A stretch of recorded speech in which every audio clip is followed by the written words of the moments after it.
Hello, everyone out there, and welcome back to the Elite Racing Network, where tonight we bring you the final race of the season. We're going to have four guys out here battling for a championship. It is the DesignPing 175. Should be a great race tonight. Joining me in the booth, as always, is Jacob Adams. Well, I say as always for the last time. Jake is retiring from the booth. He said he's going to go try to be a driver, so hopefully he runs a little better than his Labani brethren down there. And, of course, we've got Dave Huck with us tonight. As you can see, it is a bright, sunny day here in Iowa. Jake, what are you looking to see out here? And I'm going to go ahead and tell you right now, or ask you right now, who do you have to win the race, and who do you have to win the title? Well, yeah, we've got a great final four drivers here. I feel like any of them can win, and I believe it's going to take the champion to win the race, to win the championship, and my pick's going to be Mathieu Weeks. And, of course, Dave is with us once again. And, Dave, I will throw it to you next. Who do you have to win the race, and who do you have to win the title, Dave? Probably to win the race. I'm going to say Fody to win the race, but I'm going to say Jared Rexing to win the title. I think he got a little dash of disrespect there when Chad was reading out who the final four or the four finalists were, and Chad forgot him, and Jake pointed out that he's won a couple races and we still forgot him, so I think that might motivate him to get the title. And just to bring everybody up to speed, our final four tonight are Ethan Stanley, Jared Rexing, and Jonathan Cutlip, and there's a fourth one out here somewhere. Is it Burrell? Mathieu Weeks. Mathieu Weeks, that's right. See, I left out Mathieu Weeks. Is that going to be your pick for that reason?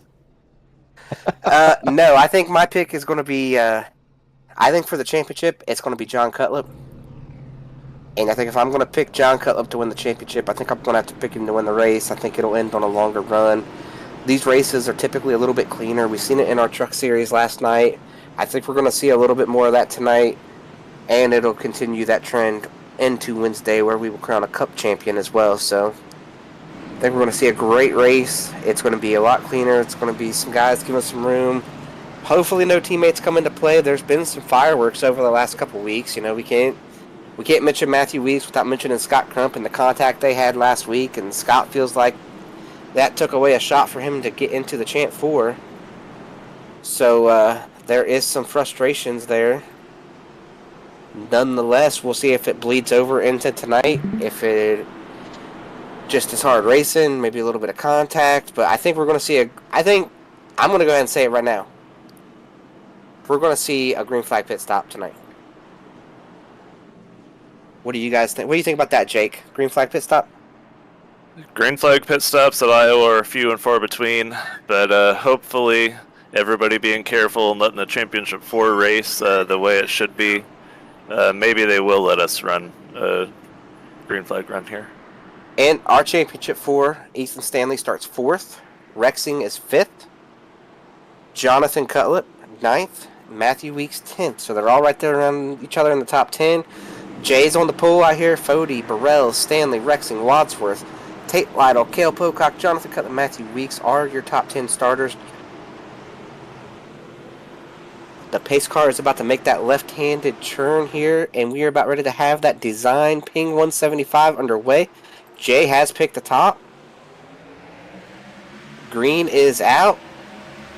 We are away. It should be exciting. There's going to be a lot of tire fall off here tonight too. We'll see who does what here as the long run goes along. You see back through this field. This is going to be our send-off of this old Iowa Speedway, as well as the rescanned Iowa. It's coming out in the new build. That's coming, I guess, what, 2 weeks time or so. We're getting the new build, and we're going to get some new tracks, some rescanned new tracks. We're going to get some makeovers on some old tracks, so it will look totally different when you see us back here in, I guess, what, the end of July, I believe we'll start back up. You see Bodie quickly out to the lead, Jay running that top, Stanley running up there towards that top side. Nobody running right up against the fence just yet. Jay's there in second. So as it sits right now, Stanley up to third, Rexing still there in fifth, and the two Pro Edge teammates back here in a hornet's nest, right around Gerald Campbell, Jeff Green, and we know Gerald's going to race hard every lap. It doesn't matter what the other person's racing for, Gerald's going to race just like he normally does, aggressive, hard, try to go to the front. As I say that, he is pulling up on their outside, saying I'm going to go straight to the front. Gerald's philosophy is, I'll save the tires when I take the lead, and not before. Yeah, and these championship guys getting past right here is going to make them think, hey, that's just that many more cars we got to go up and pass to get up there around Ethan Stanley and Jared Rexing to put ourselves in position to win the championship. But they know the easier they drive, they're going to save the tires, and they're hoping that they're going to run theirs off up front up there. Yeah, and we can't fail to mention that 6 car right there, sponsored by St. Jude Children's Hospital. That is new truck champion Justin Wadsworth, able to get it done last night at Texas Motor Speedway. So congrats to him and that whole team over there. He's not a Champ 4 guy tonight. I don't believe he has won on Wednesday either, but he is still the defending Cup champion until that race wraps up there on Wednesday as well. Yeah, and one of the big thing about Justin there, he's one of only a handful of guys that can say they're one championship away from winning the trifecta for all 3 of the top series. Yeah, and he did say he's going to keep coming back for that now. He was going to wind down out of the series and try to have another night free, but he's just going to have to make do with Sunday night freeing up. And he said he's going to have to keep running for this and trying to get this one right here. Try to become the first guy to do that. We'll see if he can get it done. I know as a competitor of his out there in the truck series, it would be nice that he's not out there. I mean, there's still plenty of competition out there, you know. It's he's the champion this year, but we're glad that he's not going to be able to come back and double down next season. You see Cutlip there running with Jeff Green. Cutlip just wrapping that bottom. The reason I picked Cutlip is because he's so good on that long run, wrapping the bottom, doing what he needs to do. A lot of these guys kind of blasted their tires off really in a hurry. And you see Gerald's already kind of starting to lose a little bit of something here. Iowa's one of those places for sure that the best place for the tires is right around that yellow line. So you run around that yellow line for 25, 30 laps or so. Well, he's making me a liar here. He's going up Cutlip and running the top, trying to work on the 56. You go down to run that bottom for 25, 30 laps, and you have a bunch of guys in front of you that aren't, you're going to eventually start passing them like they're standing still. It's that much of an advantage to go down there and just kind of run your race and save the tires that way. And then if you have a group of guys that aren't, they're going to be wishing they did later. And you know, Jake, you know what I'm really excited about? What would that be? The fact that we're getting a brand new Iowa with fresh pavement, because I have never been able to figure out this place. So This is my worst track on the sim. I am so glad we're getting a new version of this place. I can't wait to be done, be gone with this racetrack right here. Yeah, well, I believe when they did the pavement, if I'm not mistaken, they only paved portions of the corners. So there's still going to be some of the old asphalt out here for you to wish wasn't out there still. But those corners are completely fresh pavement. We'll be running through it like the grip strip at Pocono years ago. I'm glad we're getting a new surface here. It's going to be exciting. New surface here. Going to get a new surface at Sonoma. Yeah, it will be exciting because Iowa is one of the funnest tracks to race on the sim as is. So it'll be interesting to see how much of a change it actually ends up being for us, and if we still have all the multiple grooves that we can run basically from the wall to the yellow line and it'll all work. So pretty excited to try that out. Like you mentioned, here in about 2 weeks with the new build. One thing that is for sure right now is Tyler Fody. He's got nowhere really. I mean, these front five lined up right here in a row. Jay's right there, Stanley, Burrell, Rexing. I gotta feel like Stanley's sitting there trying to save his stuff. He's not trying to move forward. You know, the goalpost kind of moves for you through the race as you're a championship 4 guy. And right now, the goalpost is not the lead for Stanley. The goalpost is exactly where he's at. Now, if you need to push and win the race later, that goalpost can move when and if Cutlip or Weeks get up here, or Rexing and drives to the front. But right now, doing exactly what he needs to do. And we'll see how that changes as the race progresses. I really hope we do get a green flag stop tonight. I do hope we get a little bit of a split strategy at some point. See these Champ 4 guys, at least one of them on a different tire strategy. But Jeff Green's around down into turn 1 and saves it. Absolutely incredible save there by Jeff Green. And I believe Gavin Higgins has apologized. Yeah, Jeff just, I think that was Jeff trying not to run over the 11 a little bit, and Gavin said, no reason to give that 11 any extra room, I guess. That did create a big spot of separation right there as guys checked up. And, I mean, great job, everybody checking up.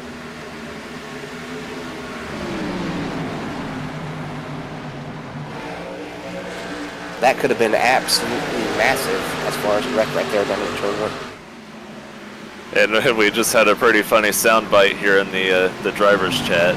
Gavin Higgins, not yet 18. We were told that Jeff Green can't fight him for another 2.5 weeks. Yeah, I don't know that Jeff's the guy that's a fighter, though. All his NASCAR days, I don't remember Jeff ever trying to get out of the car and throw hands. Now, I do believe Jeff was was teammates at one time with the guy who liked to throw hands, and Johnny Sauter. I remember Johnny Sauter was involved in a lot of things throughout his NASCAR career, so.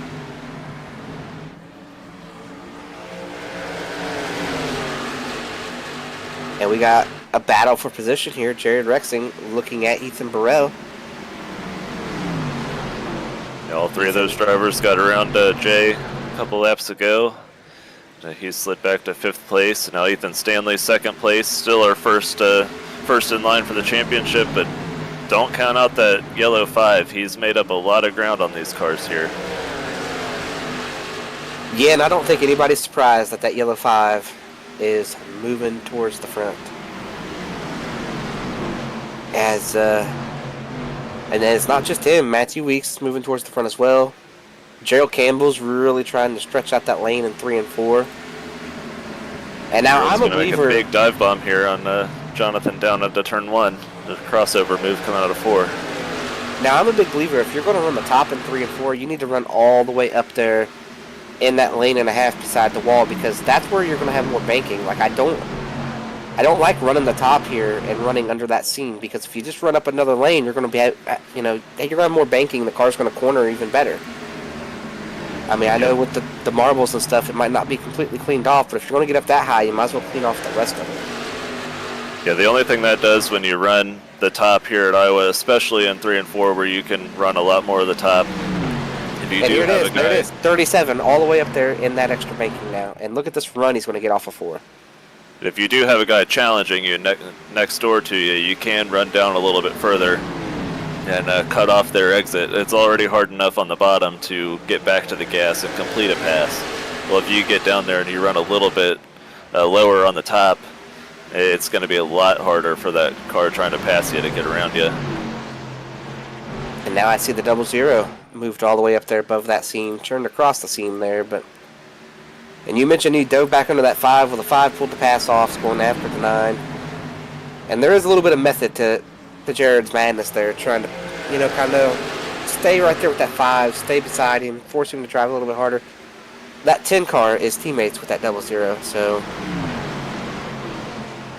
And they all know, like we know, Cutlip's pretty good on the long run, so... Anything you can do to try to slow that progress down on Cutlip is something you're going to have to try to, you know, take a shot at. As now 3 of our 4 championship 4, 3rd, 4th, and 5th, and the 10 car closing in on that 91. And it has been well documented in the past that Ethan Stanley is probably the worst of the tire savers that are in this championship 4, but he has gotten a lot better at saving his tires. We'll see what that looks like tonight, but right now it looks like that 10's done a little better job than he has. The 5 looks like he's probably done a better job than both of them, but Weeks was making progress, and now he is kind of stalled out. Yeah, we've kind of seen Jared going after the 91 and getting a little bit more aggressive, trying to get on his inside and make that pass. I think his thought process is he wants to be first of the championship guys here and set the pace. He doesn't want the 5 car to get by him and go out and set the pace just in case we do get that green flag run. And he's able to stretch out that lead. He wants to be the guy of the championship 4 to stretch out the pace. And we know from previous races, Kentucky in particular, I believe it was, when Jared Rexing gets out front, it's see you bye. So he's hoping he can get here and gain another 3 spots and get the lead, and then you may not see him the rest of the night. I'll tell you what, one thing that has happened here too is that 00 has driven right back up to that 5 car. And that being right there, that's going to be enough to kind of keep the headache there for John. It's going to be enough to have to worry John. That spotter's going to be saying, here it is, 00 with the big run. That's, you know, he's going to constantly be having to defend.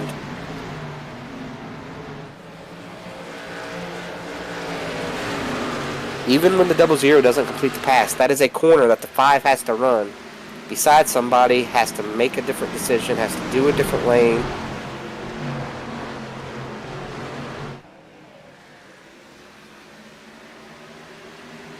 Now the 9's going to try to go back after the 00 as well. Falls in line, checks up, stays there. And I mentioned the 11's progress kind of stopped, but all that battling right there, and I think Stanley's backing these guys up a little bit as well. All of a sudden, Mathieu Weeks sneaking right into the picture there as well. I'm seeing the 66 with the banner still on his car as well. I'm surprised he didn't get sent to the end of the line. I think one snuck past us there, boys. Yeah, he did load in in time. I don't think I ever saw him in practice. So pay no attention to his red spoiler because it is not a factor. And now you see the 00 really struggling to keep the 9 behind him. He's trying to keep the 11 behind him. Oh, Weeks with a big dive down in there, really cutting it close there inside that 9.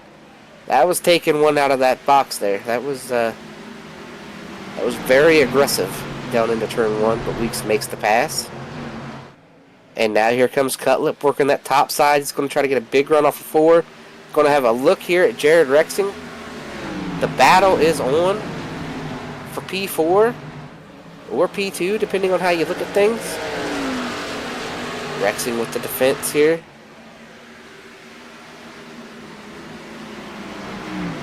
5 goes back to the bottom. 00 goes up to the top. The 11's on the bottom, back behind him. 91, a little bit of a struggle. Saw him had to lift, visibly saw him have to lift there out of 4. Lets the 10 get right back to his bumper. That's the great thing about Iowa. You watch these 3 guys race, and the last time into turn 3 and then that time into turn 1, every single one of them runs just a little bit of a different line. And it seems to be working for all of them. And they're not kind of just like trained around following each other. There's several different approaches you can take to make speed. And these guys know which approach they can go after. I'm going to tell you right behind him, that 00 is racing that 11. Moved up the track to defend. The 11's going to have to earn this pass, boys. Head down for turn 3 and 4. 00 once again up there on that top side. It's really going to force the 11 to have to try to make this pass.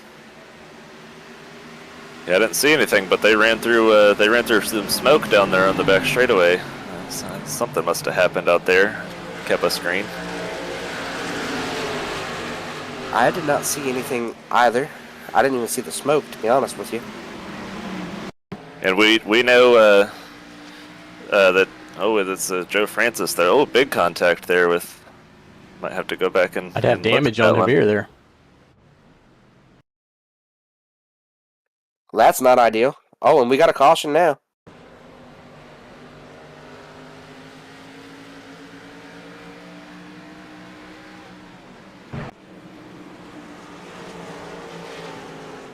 Oh, mark it down, boys. June 2nd, 7:56 p.m.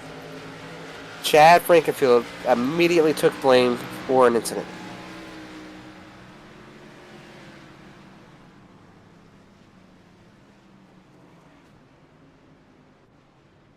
Contact between he and the 70. They both go spinning. Now, one thing I will say, Chad typically doesn't take blame, and I think if Chad gets to see this replay, he might not be so willing to take the blame.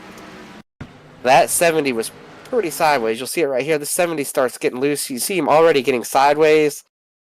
More sideways. More sideways. Still sideways. The 70 is just dirt tracking up off of this corner. Leaving a black mark, really. And I think when Chad sees that, he's going to say, you know what?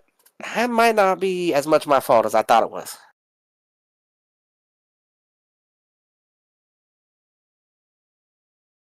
Nonetheless, it did happen. Chad took blame for a wreck right there.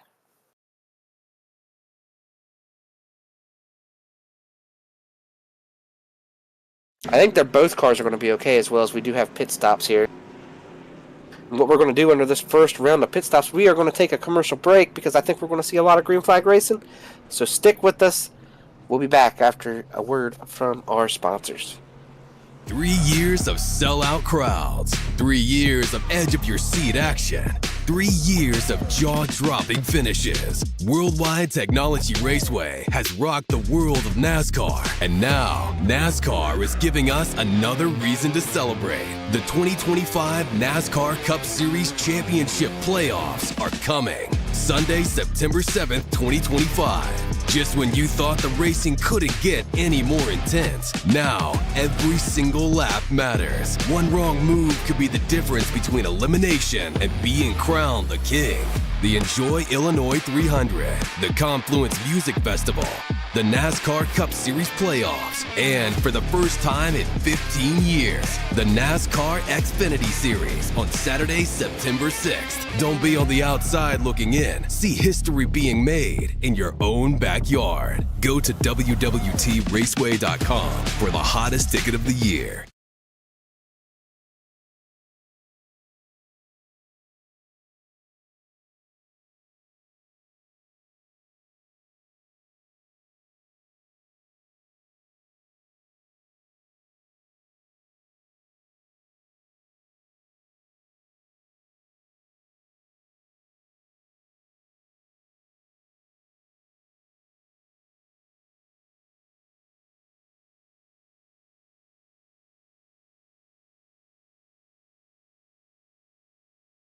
They walk among us, but at 240 miles per hour, they become something more.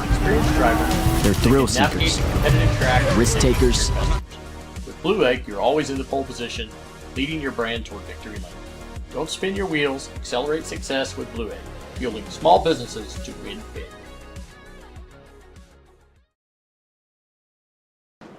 Yep. And welcome back to the Elite Racing Network. You heard from our friends at Blue Egg and, of course, our friends over there at Gateway, now Worldwide Technology Raceway. Got their playoff race this year, so make sure you go out and get your tickets. I just saw the other day that there is a deal going on at Sam's Club for some tickets in the area, so go and get your tickets for the playoff race there at Gateway. We're going to give a shout out to, of course, DesignPing. This race is the Design Ping 175, and they are a design agency that specializes in creating websites and digital content that not only look incredible, but also enable your business to outperform all of your competitors. So make sure you check out DesignPing.com to learn more. As the green comes out, Tyler Fody gets away in the lead. Stanley on the bottom. Rexing quickly trying to keep to that middle lane there to see if he can get in between the 37 and the 5. Could not do it. Interested to see here. That's exactly what I figured might happen. The 40, I think, pulled over and allowed the 91 to get the lead. And maybe he's going to try and play a little bit of defense for his driver there. Well, I think when he lifted for that to happen, the 10 got a running too. I don't... Yeah, Jared let him start playing defense, so I think Jared feels like he's probably a little bit better than the 91 from that first run, just never could make the pass, and now he's here he is going for the lead down here in turn 1. And his teammates trying to come through as well. Jared Campbell looking on from behind. Those have got to be two proud team owners right there running behind their drivers that are racing out there for the lead and a championship right now. Well, I'll tell you this, Tyler Fody is not so much the proud team owner as he is the disappointed driver that didn't get into the Champ 4 last week. Something happened here to Connor Thompson. Oh, loose down into the corner. Lots of rear brake. I know that they are teammates with old Josh Labonte out there, and they've been trying to run his brakes for those last few weeks, and it just has not translated well for those guys.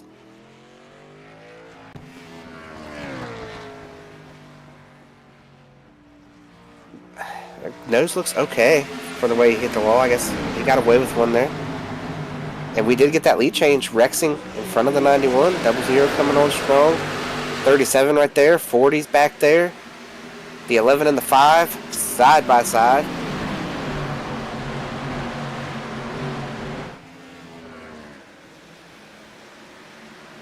Five going after the 40. Here you see this lead change that took place between Jared Rexing and Ethan Stanley. Looks like Ethan kind of just folded there, you know. It's like that old Kenny Rogers song, you gotta know when to fold them, and I think Ethan said, I'm not going to cook my tires right here.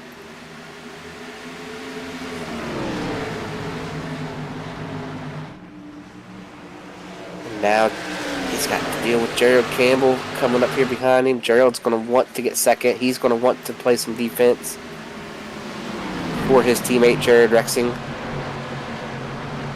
Because, like you mentioned, that's the complete... Tyler Fody's the disappointed driver that didn't get into this Champ 4. But Gerald Campbell is very much the proud car owner.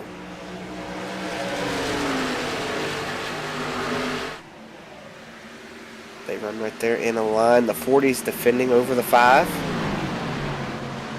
I would say that's a little bit by design. And I'm going to tell you, we've talked about these playoff guys an awful lot. But, I mean, we have Ethan Burrell sitting up here. We have Tyler Fody sitting up here. We have the 9 of Jay, Jeff Green's right there, Tommy Ryan, Tate Lytle, Scott Crump. All these guys, they would love nothing more than to win the race. Especially a guy like Scott Crump, who's had a little bit of a underwhelming season, been snake bit a lot of times. I know that he runs really well at Richmond, and I always think of this place as kind of a bigger Richmond. As you see right here, this 00 looking for this 91. I don't think Stanley can give up this spot. What do you think, Jake? I think he's got to fight for this one.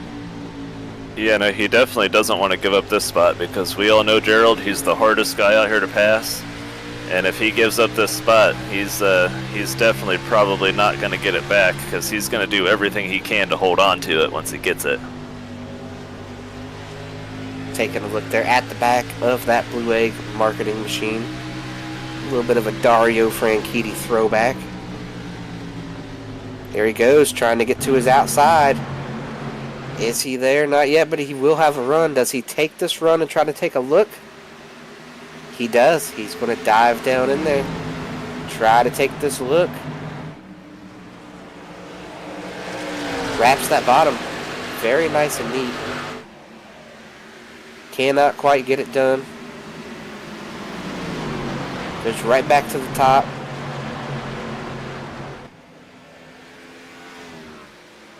Gerald's really just trying to find any way he can around this 91 machine.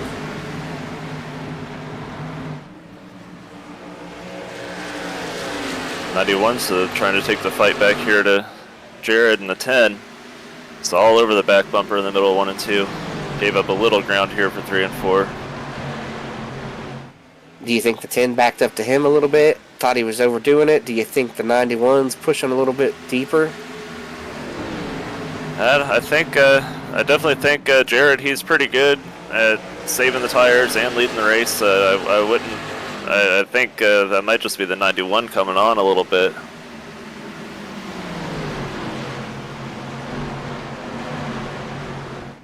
So he tries to run a little bit higher line and get a run here. Does he cross over? I think both these guys are sitting in a good spot, you know, because Fode's going to be... He's going to be able to play some good defense where he's at, where his location is on the racetrack right now. And so that's kind of good for both of these guys, is the fact that the 5 and the 11 are both behind the 40.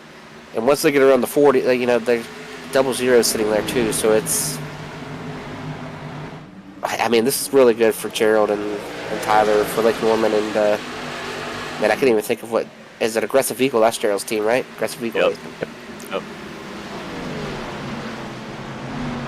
But see, one of the things that I'm thinking, you mentioned, Chris, earlier that Ethan Stanley might be the worst of the 4, and I mean, when I say the worst, I mean, it's still obviously really good at saving the tires.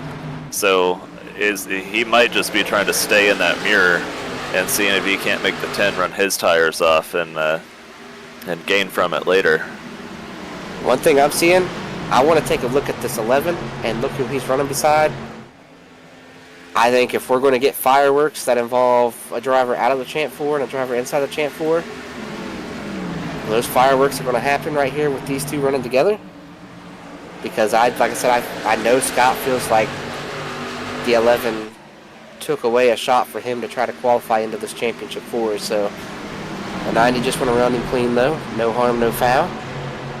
11 backing up here on this short run, trying to save a little bit of something, but I have to imagine the 90 might have been passing him clean, but I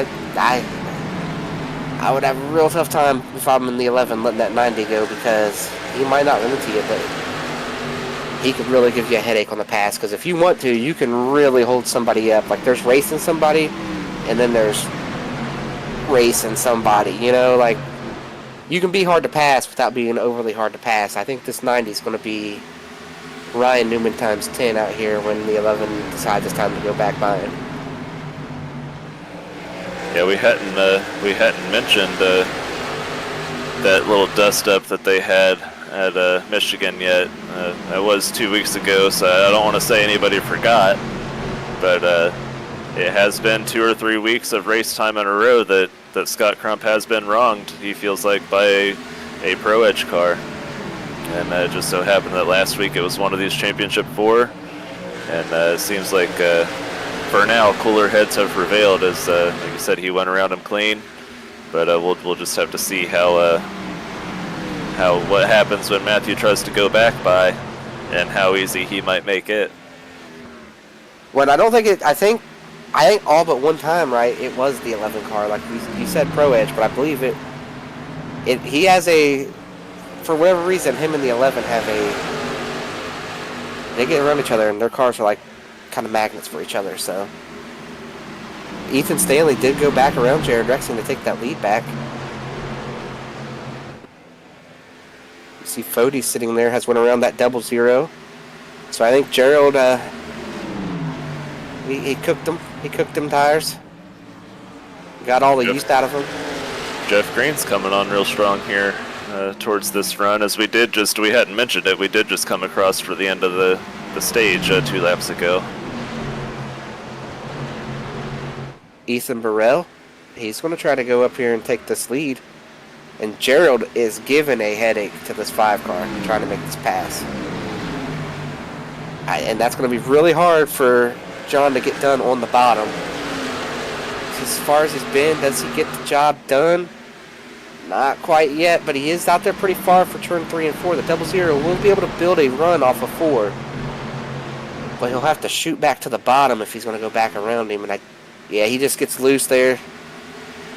He really tried to go into 3 and 4 right on the 5's quarter panel to try and pull him back a little bit and not let him get back to the gas, but Jonathan was just a little bit too much there. Yeah, and that's just Gerald, we saw how hard he was pushing trying to get around Ethan Stanley. Gerald is really just, them tires are shot on that 0-0. I mean, you look at that car, it is sliding around, it's pushing in the middle of the corner. Right now, Gerald is, without a caution, he's going to be outside the top 15 to 20 here real quick. I mean, just real quick. Yeah, he's probably calling out and in the aggressive Eagle comms, I did all I could for you. Now you got to go and do it on your own now. I've cooked these tires. He's lost 6 spots in the last lap and a half. The 0-0 has. Well, 5. It's 6 if you count the 56. And the 12's around down in the turn 1 with Josh Robin. Oh, Mark is involved. That is series sponsor Mark Rebilas.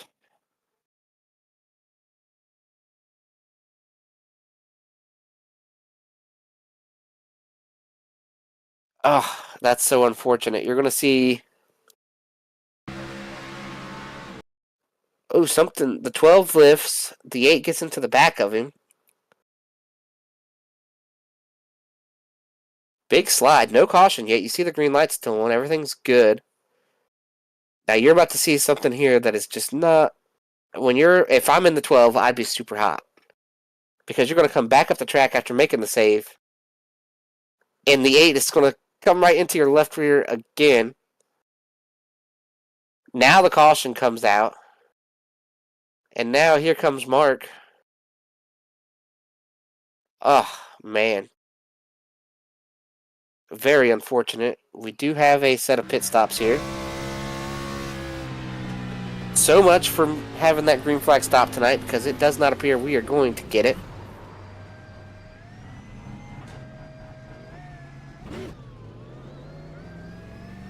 Mark drives away, but the damage is already done.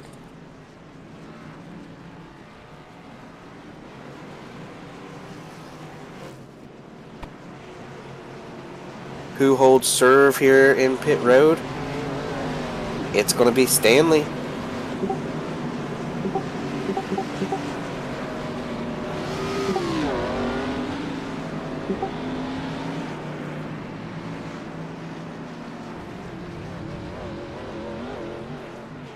So we are just short of halfway here, fellas. Jake, what do you think of the race we've seen so far? And do you think we are going to get a longer run at some point, or is this about what we're going to, Gerald's saying, man, I needed that about 2.5 laps ago, because now Gerald's lost all his track position.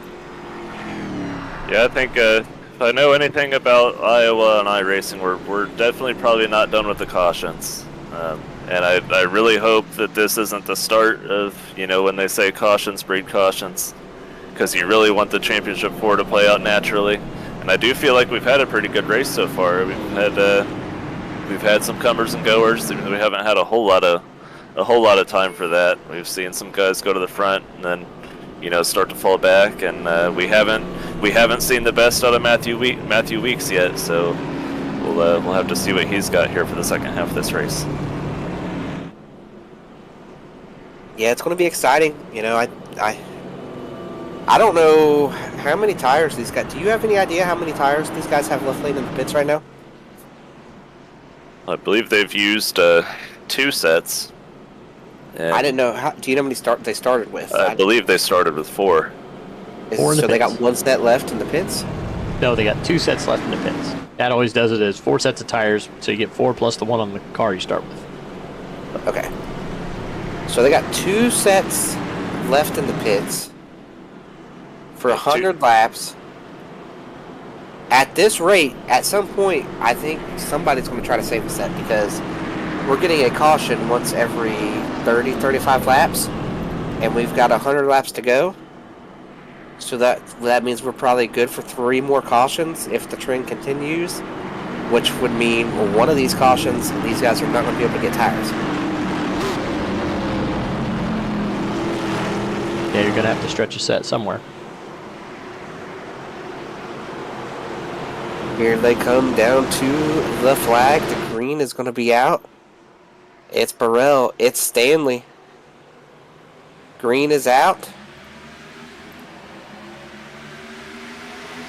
Good restart there for Ethan Stanley. Should be able to turn down right in front of that 10 car as they enter turn number 1.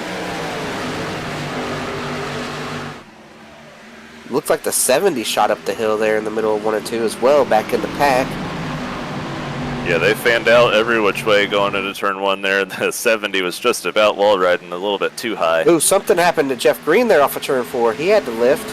Yeah, I think he snapped a little bit and had to get out of the throttle. Luckily, some heads-up driving behind him. Oh, Gerald Campbell gets sideways. We know he's going to dig for all he's worth. Yeah, he's like, I've got these fresh good years on there. 3. And I see my teammate up there, and I want to get back up there, is what Gerald's thinking. Scott Crump going 3 wide underneath the 66. Scott's going around. Big dive in by Scott. Tate wide. Get Tate caught up.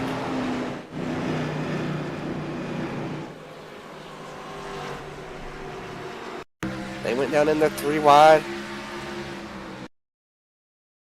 They break. Scott just a little bit too much rear brake there.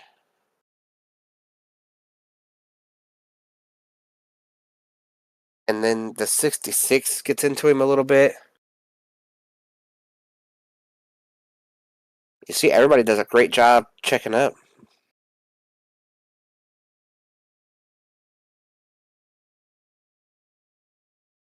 There is some talk over the radio, like Scott was taking a shot at the 11. I don't think that is what happened at all because Scott has been able to run beside him.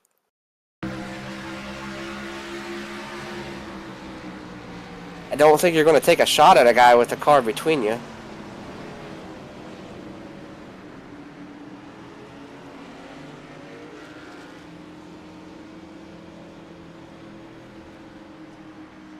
I mean, if anything, I feel like Scott probably took care of the 11 right there, knowing that the 11 was out there, because he probably could have saved that by lifting off the brake and washing into the 66. But instead, he kind of kept turning it to the left, trying to keep it down the hill. I think if Matthew watches that back, he'll say, oh, that could have been way worse if Scott had released the brake and actually tried to save the car instead of just kind of trying to keep it pointed to the left.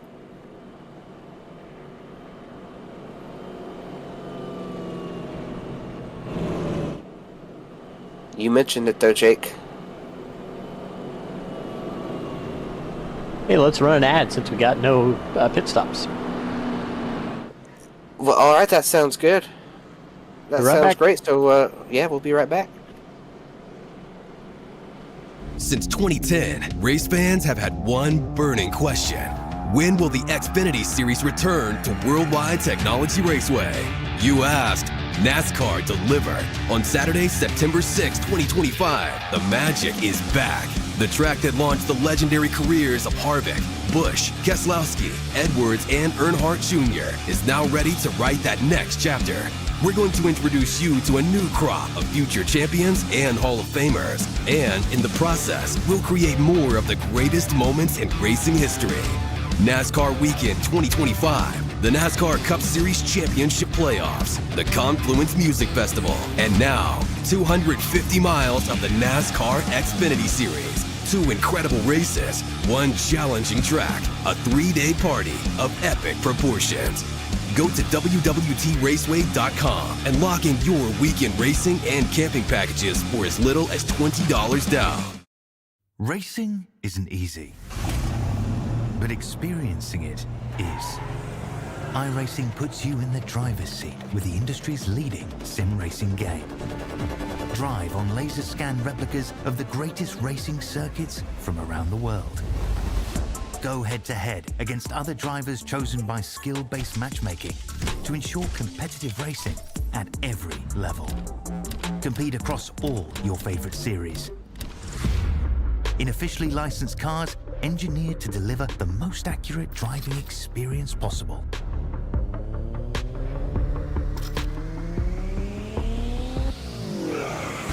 Join a race or host your own with players from across the globe. Race against the computer or in a league with friends. Feel the thrill behind the wheel. Visit iRacing.com.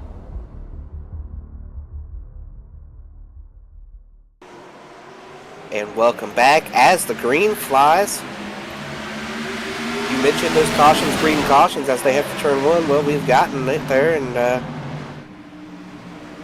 that was pretty quick, so nobody took tires, but they run 10 or 15 laps and get another one that could be decision time here on pit road for these guys. But right now, as it sits, Ethan Burrell getting away. The battle is on at P2, which is P1 for the title hunt. Is it going to be Rexing? Is it going to be Stanley? I do know right that now, advantage to Jared being on the top. Well, I do know Jared also queued up here, was it during this last caution or the one before that, and said tire saving's out the window. You know, he basically said something along the lines, it's useless to tire save out here. So we'll see if that means out of him that I'm going to go up there and get this lead, and you're not going to see me anymore because I haven't showed you the best I've got yet. Maybe so. One thing I do see here, the 40 went around the 90. Or the 91. The 2's going around the 91. The 11 is about to try to go around the 91. Yeah, this is the best we've seen the 11B so far tonight. He's trying to move up into the top 5 here with this pass, and it's always a little confidence. Oh, the 2's in the wall. 70's in the wall back there. The 2 hit the wall in front of the 11, and that stacked that outside lane up, and that's got us a wad right here. 3 wide, 2 wide. Looking like a little mini pack race right here. Josh Adams looking to go 3 wide here underneath that 66. We know Gerald Campbell's being aggressive.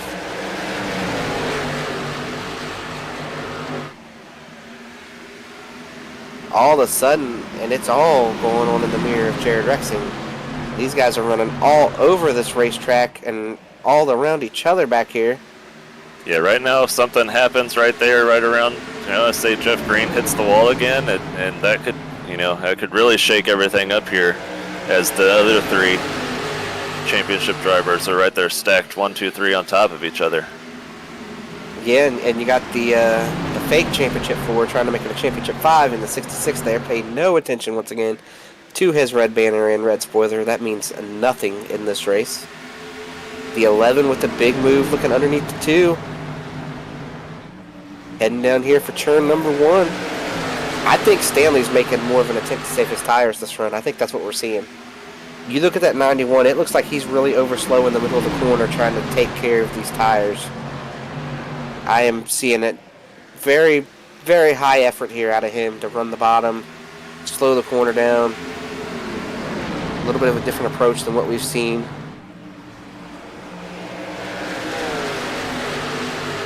The 10 now backing up too. I think he realized he might have gotten too far away from these guys. Gives up a spot to the 40. The 2's in here, Jeff Green. Saw him hit the wall a little bit ago. Josh Labonte trying to move up in this. You know he's going to be aggressive. Him and Gerald being up in here is going to keep the excitement factor on here for these guys to race these Championship 4 contenders pretty hard. Right now, that 91 and 5 are backing up on the bottom. I think the 5's decided he's backed up far enough. He moves to the top. Well, as I say that, he tries to turn back to the bottom, but the 20's in there. The 11 going around the 10. You don't want to back up a lot right here. So we've got 85 laps to go, and it already is super hard to pass at Iowa to begin with, but hearing a lot of guys say it's just super hard to pass out there tonight in general. Yeah, but what we have seen is the guys that melt the tires, there's really no defense they can do. Like we saw Gerald when he fell off. I mean, it was pretty easy to pass. Like if you save your tires way better than everybody else, I don't think you're going to have a trouble making a pass. Josh Adams with a huge, aggressive dive down into 3 on Ethan Stanley there.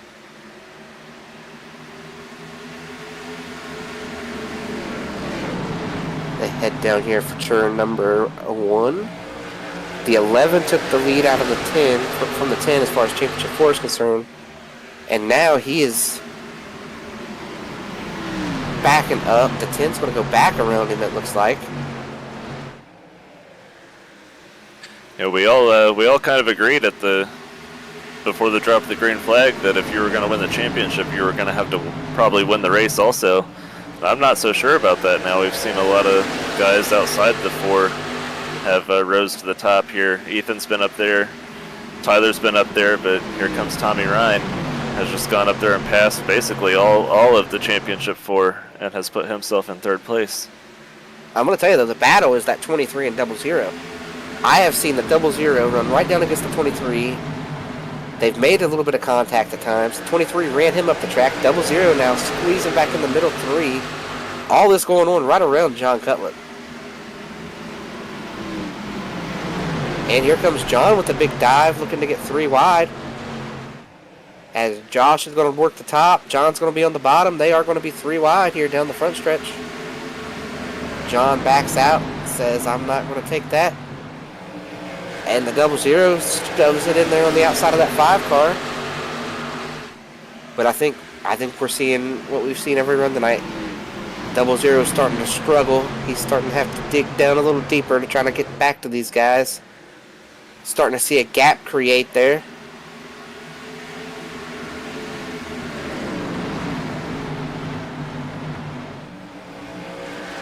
I think it checks out about 15 to 20 laps since they put tires on. And those tires are already destroyed on that 00. Our Champ 4 running right in here all together for the most part. John really trying to work up the racetrack. Something we typically don't see out of the 5 is working that high as he dives in 3 wide here, makes it 3. The 11 hangs on to the outside. They got Josh Adams stuck in the middle. Contact. Yeah, a little bit of contact there. And Josh is... Chad Frankenfield, Justin Wadsworth. And now, boys, it is decision time. Decision time on tires because... Oh, and Chad's really... He's really crapping here. You see the 6. I missed on the replay what happened to get it started, but you see him tag the 15, and the 15 just right around. Oh. It looks like, did the 15 get into the back of the 3? Yeah. Yeah, the 15 got into the back of the 3, which got into the back of the 6, and then it tagged the 15. And I mentioned decision time. Here comes everybody for tires. Except Scott Crump.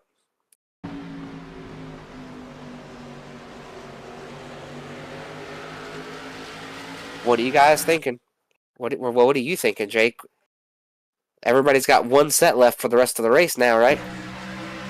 Yeah, I'm definitely wanting to come and get the tires now, and then, probably decision time later, because I don't want to leave this much time on the board and wonder what if a caution comes out, kind of like what happened in the truck race last night, and then it not come out.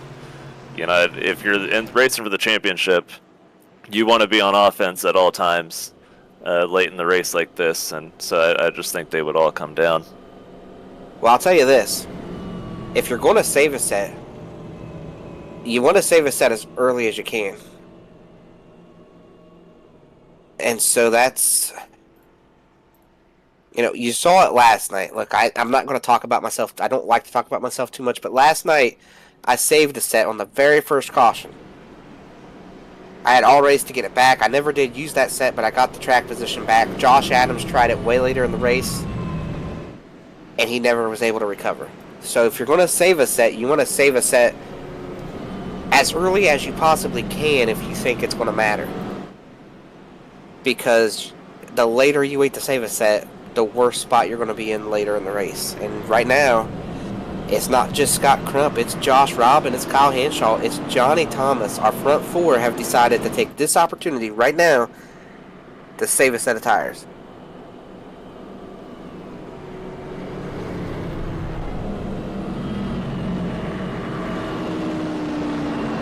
This is going to be exciting for our Champ 4.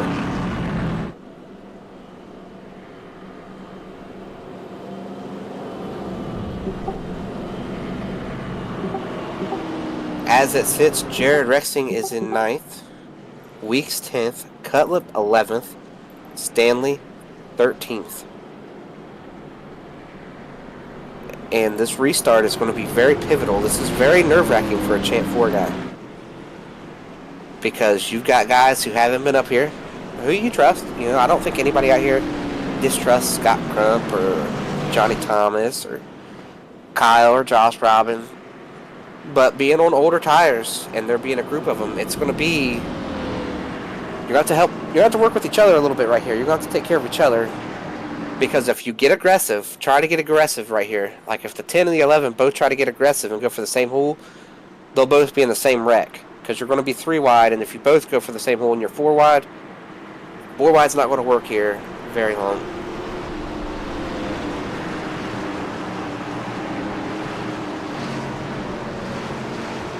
Here they come off of turn number 4 to get the green. Scott Crump on the loud pedal. Green is out. Not a good start up there for the outside line. It's going to stack up a bunch of guys back there. See Johnny make a dive to get to the bottom. And you see Tyler Fody coming through in a hurry on his brand new tires. The 10 trying to get aggressive with the 66. They're going to split the 2 older tire cars. Here they go. The 37 backs out to not take them 4. Just creating a mess a little bit here for a second. The 5 is now trapped down there behind the slow cars of Johnny Thomas.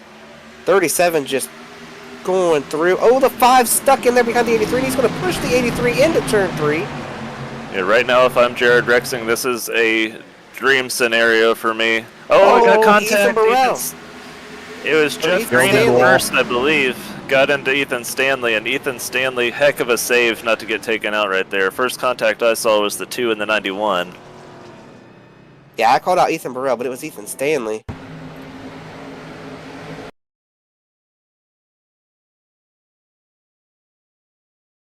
Yeah, we saw Jeff do that earlier.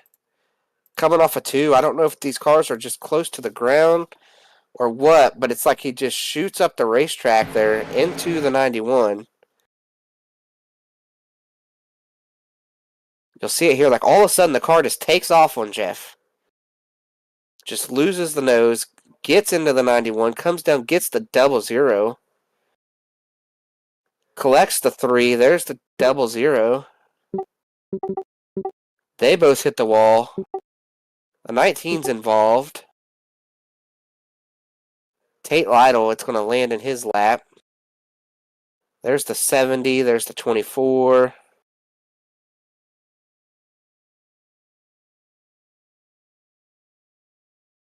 absolutely vicious hits there on the front stretch for those guys.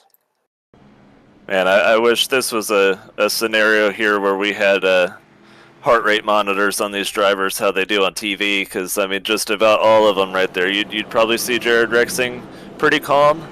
The other three, Ethan Stanley, especially, getting turned sideways right there. Heart rate's through the roof, I'm sure. But they're going to get this caution to recollect themselves and go back at it.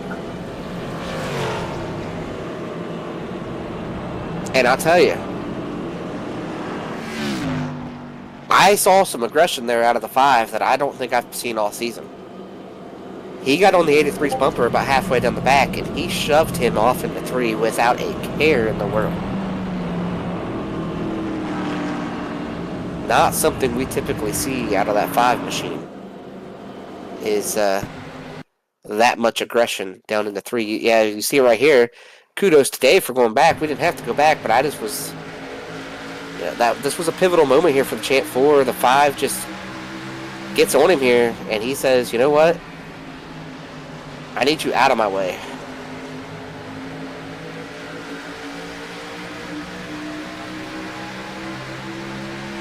They do that on John. You know, Johnny's got these guys a lot out here. I'm sure Johnny is not going to shoot anything back. Johnny understands it, but Johnny's also going to be frustrated, saying, hey, you're racing for a championship and I'm not. You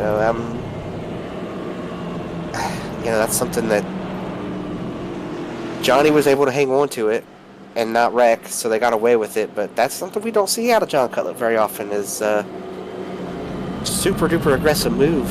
And even tonight we've seen him lift a lot of times, but he was not going to lift right there.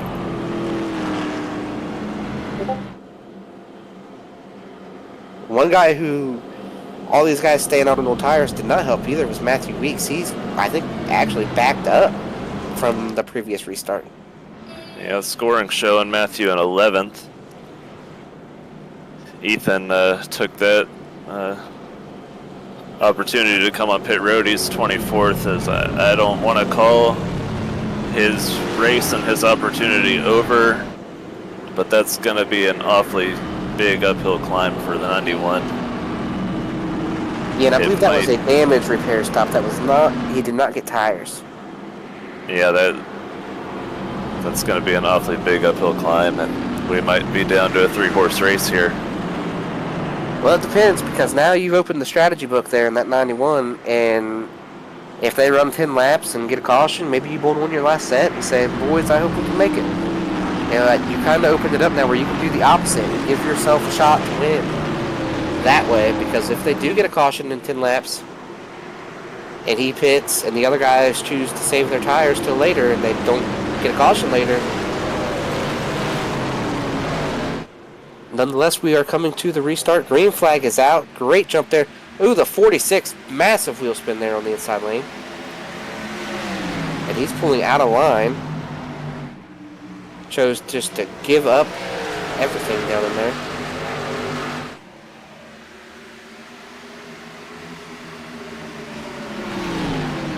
Head down for turn number 3. The 11 getting around the 8 of Josh Robin. 83 still out there in front of him on the old tires, as is the 90 on his old tires.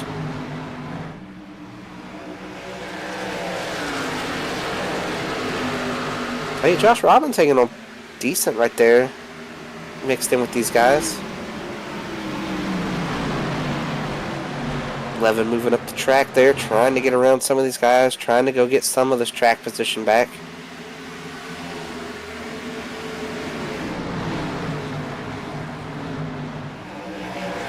The 11 and the 90 find themselves together again on different tire strategies right now.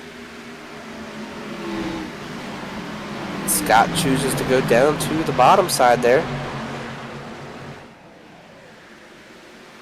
11 going by there on the top.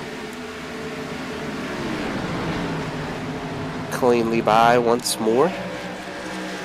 Here comes the 23 to follow him through. And I don't know for sure. I think the 90 might have got tires. The caution prior to this when he was involved in the incident. So I am not sure he saved a set. He's just matched up with everybody right now. Last bit on lap 79.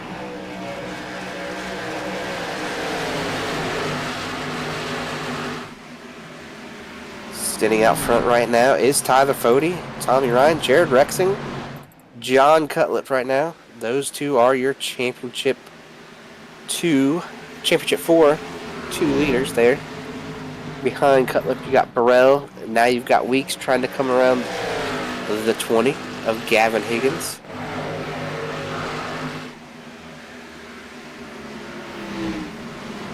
So Jake, in a perfect world, when do you want to bolt on your last set of tires? You know, if I was these guys, I would hope that if we are going to get another caution, that it comes with, I would say, well, for me, I would want to run from here out and not have to worry about it. But I would say about 25-30 laps to go would be the perfect time, because then you know for sure that's going to be the last stop, and really nobody's going to save anything and come and get you later. So I would say about 25-30 laps to go. Well, you know what I want to see? I want to see a caution at about lap 120, 125. I want to see some decisions have to be made. I want to see these guys have to make a pit call that either wins them a championship or loses them a championship. I want to see it all. So about 50, 55 to go. You give me that yellow and less. I want to see these guys put it all on the table.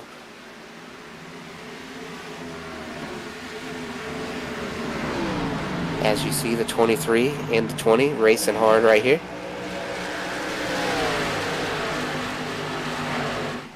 And I wonder if the 91 did get tires. He is carving his way through this field. If so, I will agree with you that I don't think so. I think he took off real slow on those tires. I think that was just a damage stop.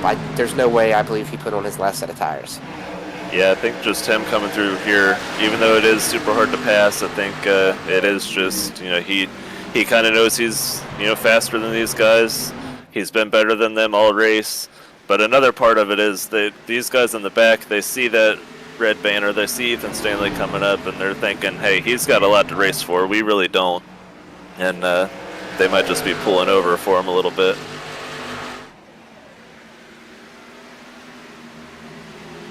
One thing we're seeing here is the battle for the lead between the 66 and 40. Both of these guys wanting to end the season with a championship trophy. Or not a championship trophy, a race trophy. No shot at the championship trophy for these two.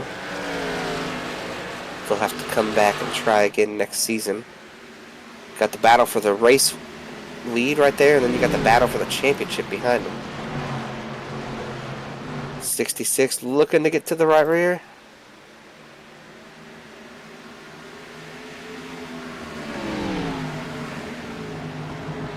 Here comes the 66 once again, just poked out a little bit to the right.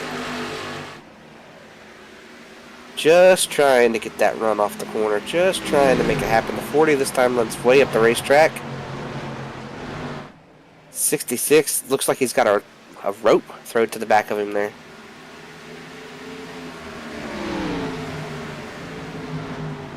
Here comes Tommy looking on the outside once again. I think the spotter's calling him out there. Bodie runs him up. Nearly they get into the fence.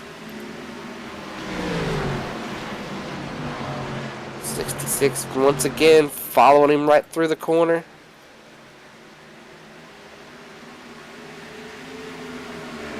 They head down for turn 1. Fody doesn't run nearly as low this time. 66 decides he's going to turn down towards the bottom. Yeah, I think Fody has figured out that he knows where Tommy wants to run, and he's pretty much just trying to keep his car right in Tommy's tire tracks and keep him behind him that way.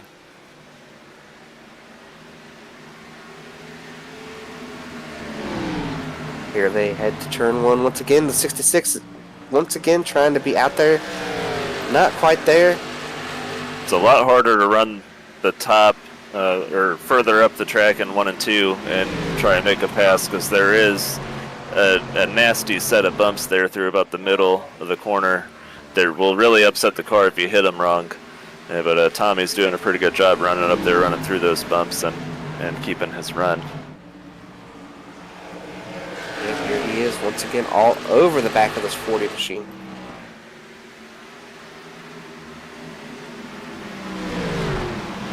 Just trying to worry Tyler. Tyler's not a guy that you're going to worry into a mistake too often, though.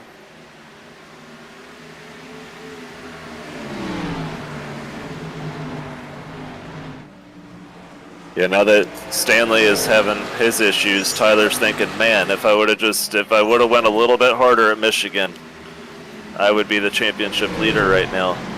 That's just how close this series is, how competitive it is that you can lose out on a spot to be in the championship by just a couple, like, tenths or whatever it ended up being between him and Stanley last week. It's the difference between him going out and leading this race as a championship contender and him just out here trying to win the race alone. And here comes the 66. He's going to try to get it done on the bottom. 40 runs way up the track. 66 runs kind of the middle. And you see behind him Josh Adams carving his way through that group. We know he's going to be aggressive. He's just out here to trophy hunt, and he is not going to have a care in the world for this championship fight.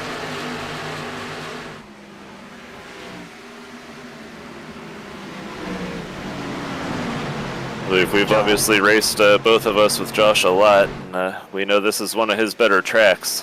So I think he's really trying to get up here and obviously get the win, but not just win, but run well and hope it carries over into 2025B.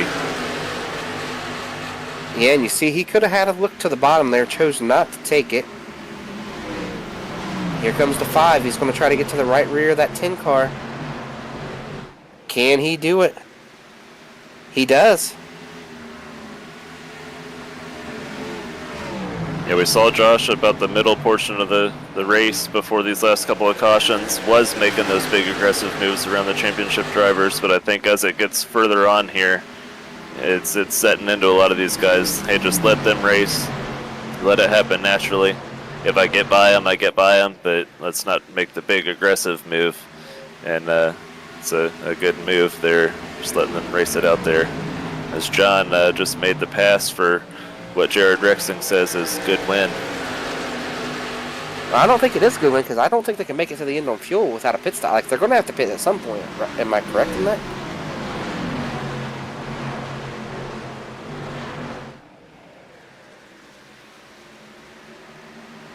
I'm pretty sure you cannot run 100 laps on fuel around Iowa.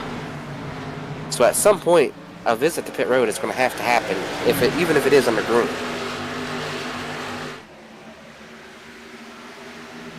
One thing we do see is that 66, he's really trying to get this pass made on this 40 because the whole group behind him is catching him.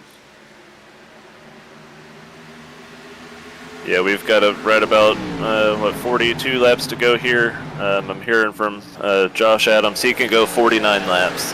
So definitely for sure anybody that pitted and came in the last time, they can make it to the end.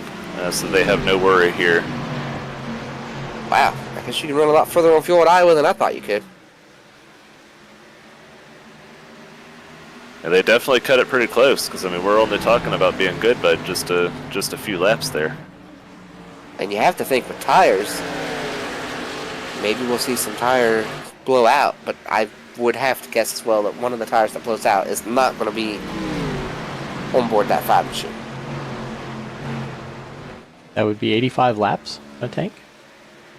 Yeah, no, if Jonathan blows a tire, it's because iRacing has added blown tires in to the sim and we don't know about it yet. Well, you know what I mean. Like, you can get a flat tire, it just doesn't look flat. It feels flat, you know, but... I know, I was just catching on to the fact that Jonathan's not one that's ever going to blow a tire out here racing hard. Tell you what, Jared's kind of driven right back to him.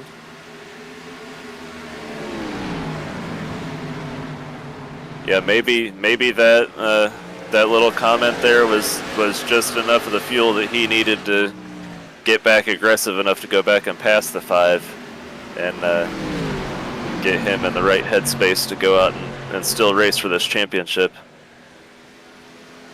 Yeah, and traffic can, if he picks the wrong lane trying to make a pass on the 66 or the 40, lets the 10 back around him, they're pretty even right now. So if you let a guy get back to your top again, if he makes that pass again, then you got to work again.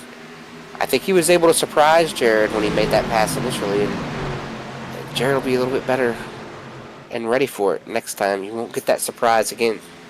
Yeah, it's well documented in this style of championship racing that you obviously clearly don't have to win the race. So Jonathan doesn't have to make these passes if he doesn't choose to, but with the 10 being directly behind him, he has to go out and make those passes, or Jared's going to drive back around him. So definitely, if he gets held up trying to make one bad pass, Jared can definitely be right back there making a run back around his outside.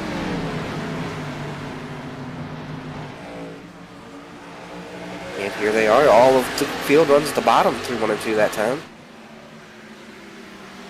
Big sideways out of Gavin Higgins back there right in front of Matthew. Good save there. And they are now getting close to the 66, so how does Jon attack this? What does he do?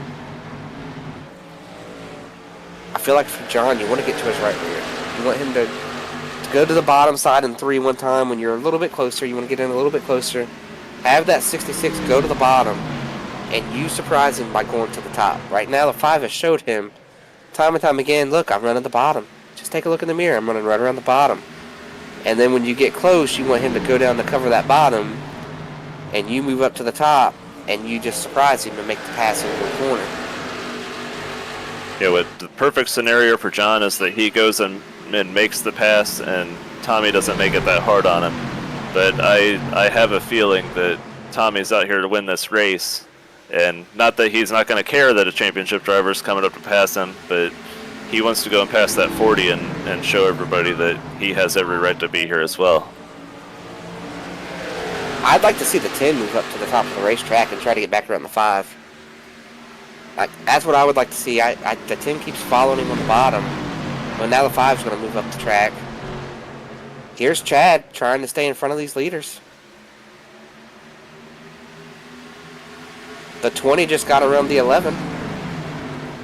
We have something happen right there around Matthew. I don't think he was very happy with Gavin Higgins this past lap. Yeah, the 20 slid right up in front of him, and Matthew did not appreciate it. As they all catch up to Chad, and look at Chad's crab walking. That car can't be driving very good for Chad.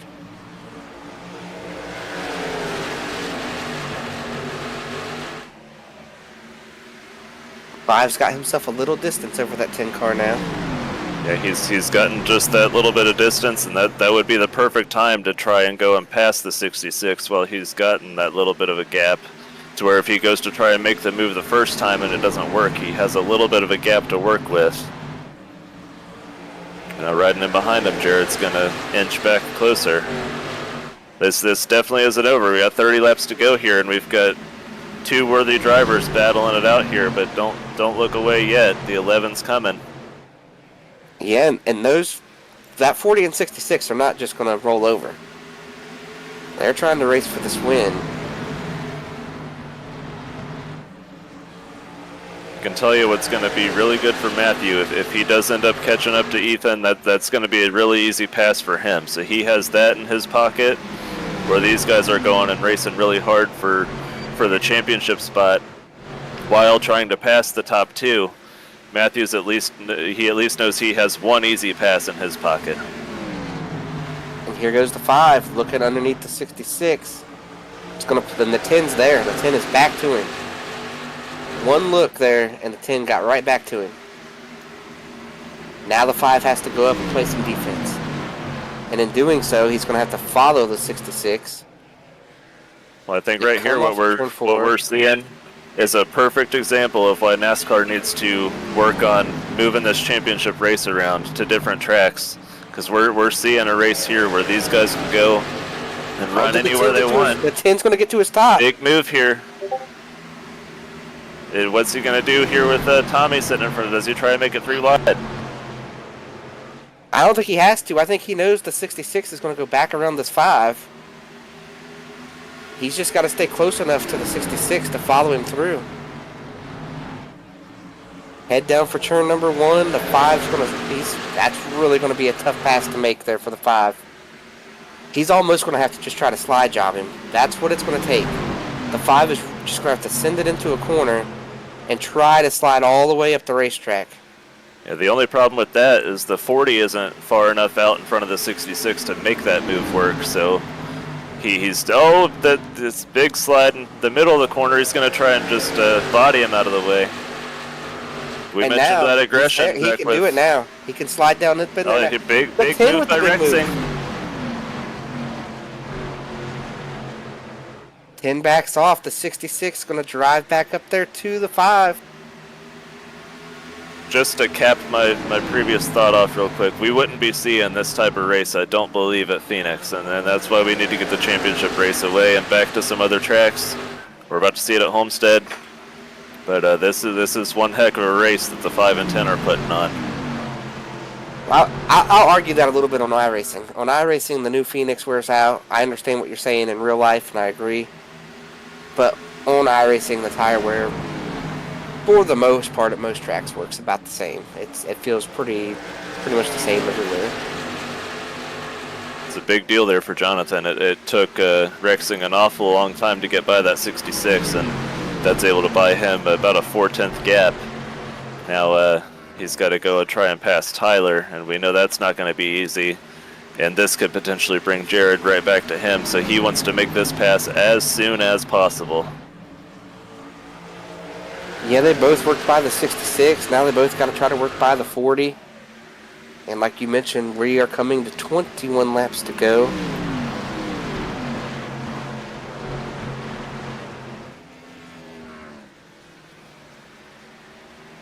And it is starting to look like you're going to have to... I think... I don't know. I don't want to say it's too early to say, but I don't know that he necessarily has to pass the 40 to win the title. I think he had to pass the 66. I think the 66 was starting to struggle. But I think the 10's starting to struggle now at this point. So I don't think he has to push his car around this 5 or around this 40. I think if he just sits in there behind Tyler, he'll win the war. But you don't win the battle and the war. I don't. Yeah, I'm with you. I don't think he has to go up and pass the 40, but you never know if maybe Tyler might run his stuff off and he starts to slow up the pace. It's probably not going to happen. But if I'm Jonathan, I want to be out front setting the pace myself and not have to worry about potentially having somebody holding me up. Yeah. But Tyler is putting a little bit of a gap on the 5 there. Yeah, I think the 5's kind of sitting in. I think the 5's kind of realizing that, like we are, this pass doesn't have to happen. Now, if it has to happen, if it comes around to having to happen, you're sitting there, you're not driving real hard, you're saving your stuff a little bit. And if the 10 starts closing in and you feel like you got to make this pass, then you can make this pass, or you can try to make this pass. But I don't think I would put it on the edge to try to make this pass just yet. And we saw there on our lap time graphic, every other lap they were trading off who was the quicker of the 2 cars between the 5 and the 10. Now here he goes, and he tries to make that pass, and the 10 immediately cuts that gap down 2 car lengths by him pulling out to try to make that pass.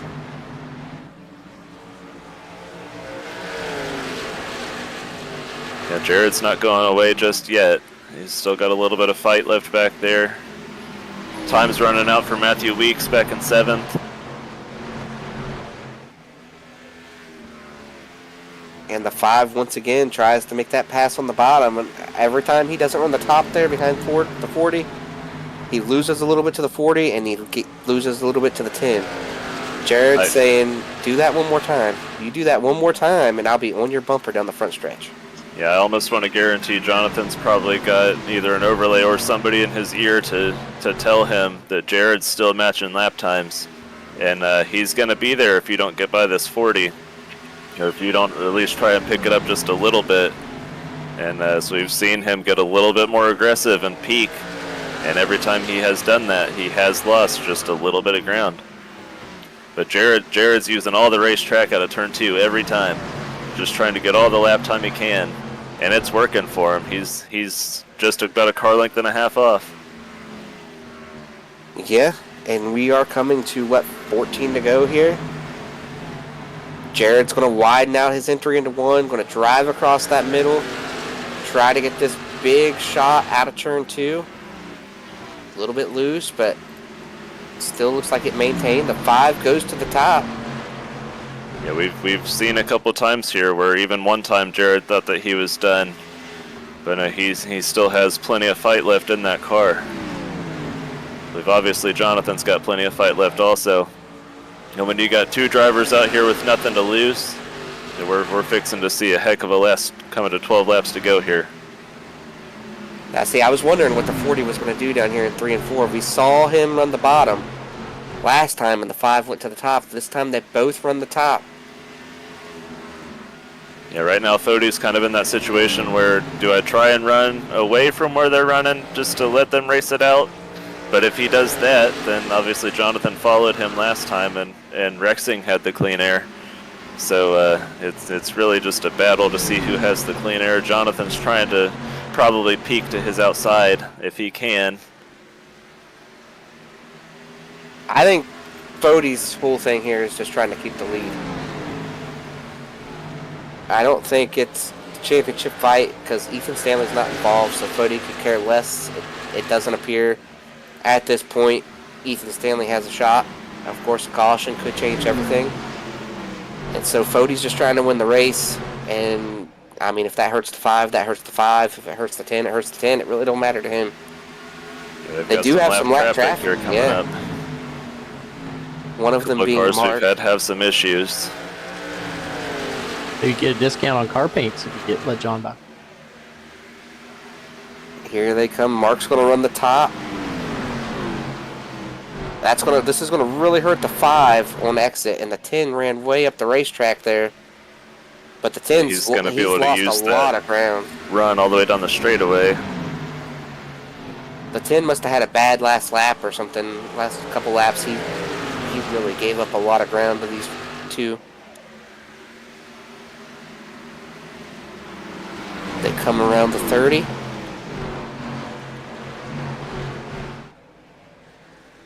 And you see once again the 10 just choking time here. Yeah, I think the 10's giving it up, boys. I think he's done. He was only 5 1/10ths off that last time. He did have the slide or whatever issue and gave up a 10th that pretty much looks to have done him in 2 laps ago, but lap time that last time still right on top of each other. But he definitely gave up a lot of time that 1 lap, and that's looking like it's probably going to be enough for Jonathan to drive away. Well, we saw the 10 starting to get real loose off of 2, and the 5 still gets off that corner pretty good, so yeah, I think the cake's all dough without a yellow, boys. I think without a yellow, Jon Cutlip is going to be able to take this home. And once again, like we said earlier, with 20 to go, he does not need to pass the 40. The 10 is not going to get there, I don't believe. Now a caution will change everything. Yeah, a caution will make you wonder what literally anything could happen. All 3 of these guys could pit. Ethan Stanley could stay out and throw a wrench in everybody's plans. Obviously, we don't want to see the caution. We want to see Jonathan or if Jared has anything left in the tank. We want to see one of these guys win it naturally. Without that, we saw the 5 and the 10 put on a heck of a race to get to this point. And Jonathan has definitely earned it to this point, and you would hate to see that ruined by a yellow. Just 4 to go. 4 laps left.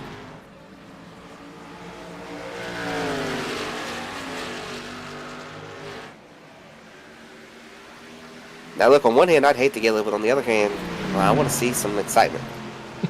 And nothing would be more exciting than a green-white checkered in a championship race. Yeah, we've seen some of those in the real world, and with Xfinity and trucks, we've seen that green, white, checkered championship finish. 3 laps left. Mathieu Weeks is a non-factor in this as well, back in P8. Now I think Cutlip's he's thinking, I've got plenty of gap. I have over a second on Jared. Now I want to go out and I want to win the race and I want to win the championship. 2 laps left, and boys, in about 15 seconds, if we don't get a caution, white flag is going to come out.